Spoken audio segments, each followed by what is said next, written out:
എത്തിയ സമയത്ത് ലൈക്ക് വിനീത് ശ്രീനിവാസന്റെ ഒപ്പമുള്ള ജേർണി അതങ്ങ് കംപ്ലീറ്റ് ആയെന്നുള്ള? ഞാൻ അങ്ങനെ അങ്ങനെ ഒരുപാടൊന്നും ആലോചിച്ചിട്ടൊന്നുമില്ല. എനിക്കങ്ങനെ ലൈക്ക് അങ്ങനെ ഇതിപ്പോ ഞാൻ ഇതിലങ്ങനെ ചെയ്യുമ്പോൾ അവനെ ചെയ്യുന്നു, ഇവരെങ്ങനെ ചെയ്യുമ്പോൾ വിനീതേട്ടൻ അങ്ങനെ ഇല്ല. അങ്ങനെ അങ്ങനെ ഇമോഷണൽ ആയിട്ടൊന്നും അങ്ങനെ തന്നെ കണ്ടിട്ടൊന്നുമില്ല. Okay okay. പേഴ്സണലി ഈ സിനിമയ്ക്ക് ഇങ്ങനെയൊക്കെയുള്ള സിനാരിയോസ് ഉണ്ടാവുന്നു, ഗോയിങ് വിത്ത് ദ ഫ്ലോ തന്നെയായിരുന്നു. ഈ പ്രൊഡ്യൂസ് ചെയ്യാൻ വേണ്ടി ഒരു സിനിമ തീരുമാനിക്കുന്നു, അതിൽ കഥയിൽ ഇങ്ങനെ വിനീതേട്ടൻ വരുന്നു, അങ്ങനെ എങ്ങനെയാന്നൊക്കെ പറയണ പോലെ.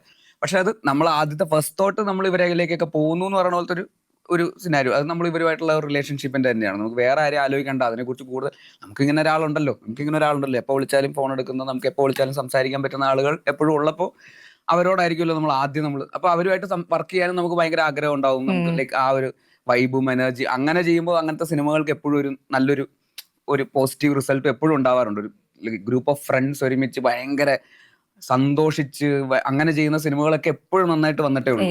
അത് എപ്പോഴും അതിന്റെ റിസൾട്ടിൽ അത് ഉണ്ടാവും. അപ്പൊ അങ്ങനെ എൻജോയ് ചെയ്യാൻ പറ്റുന്ന ഒരു സിനാരിയോ ഉണ്ടെങ്കിൽ നമുക്ക് ഫസ്റ്റ് തിങ് നമ്മൾ അവരെ തന്നെ വിളിക്കാന്നുള്ളതാണല്ലോ. അപ്പൊ അങ്ങനെയൊക്കെയുള്ള ഒരു പ്രോസസ്സ് ഉണ്ടായിട്ടുണ്ട്. പക്ഷെ ഇങ്ങനെ ഞാൻ ആദ്യം ചെയ്യുന്ന സിനിമയിൽ, ഞാൻ ആദ്യം പ്രൊഡ്യൂസ് ചെയ്യുന്ന സിനിമയിൽ എന്റെ ഗുരുവായ വിനീതേട്ടനെ തന്നെ കാസ്റ്റ് ചെയ്യണം, എന്റെ സുഹൃത്തായ ടൊവിനോവിനെ തന്നെ, അങ്ങനെ ഒന്നും ആലോചിച്ചിട്ടില്ല. അങ്ങനെ